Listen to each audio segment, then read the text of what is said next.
Hi everybody, it's Daddy Guru here at Casa Kama. How are you? I thought I would put together a very quick video about my background and my spiritual journey and what brought me here to Casa Kama in Costa Rica.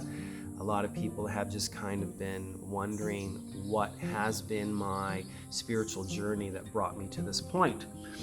And very simply, I can tell you that I come from a Scandinavian Mormon family that, used to live and travel between California and Utah. And Utah, of course, is much more strict, I would say, about the religion of Mormonism.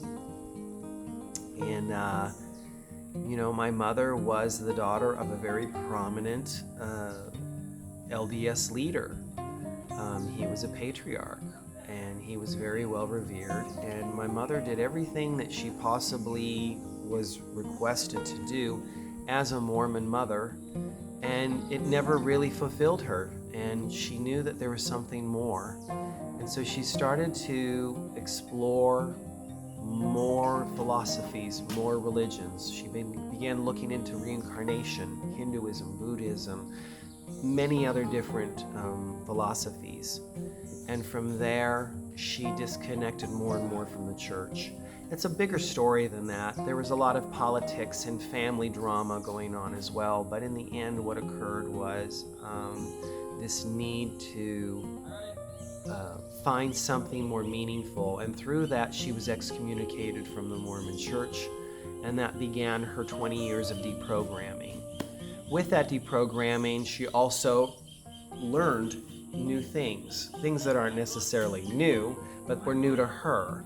So things that come from the world of Hinduism and Buddhism and Taoism and all of those Eastern philosophies where, again, we are vibrational, we are a frequency, we are an energy, we are much more than this body. And as she began this journey, she began sharing this information with us. Many of us, different siblings, did things with it or didn't do things with it. My dad became kind of a follower. And through that, my mother got many channelings and inspirations, especially as she got older, in realizing the multidimensionality of source, of the multiverse, of energy, of perception. I'm putting together actually a book of her writings called the Book of Omera. Omera is her spiritual name, is her light name.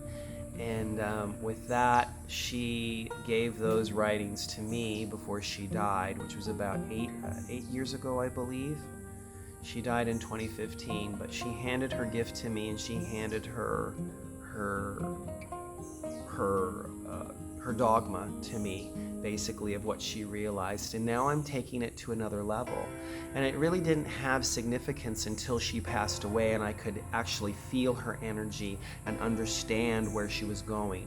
And I'm at this juncture now where I'm building a philosophy, I'm building a way of life, I'm building a perception of how life should be based off of her teachings, and I'm here to share that with you at a tantric level, at a spiritual level. So that's pretty much it. If you have more questions, please reach out to me. I'd be more than happy to answer any questions, but that's kind of my background.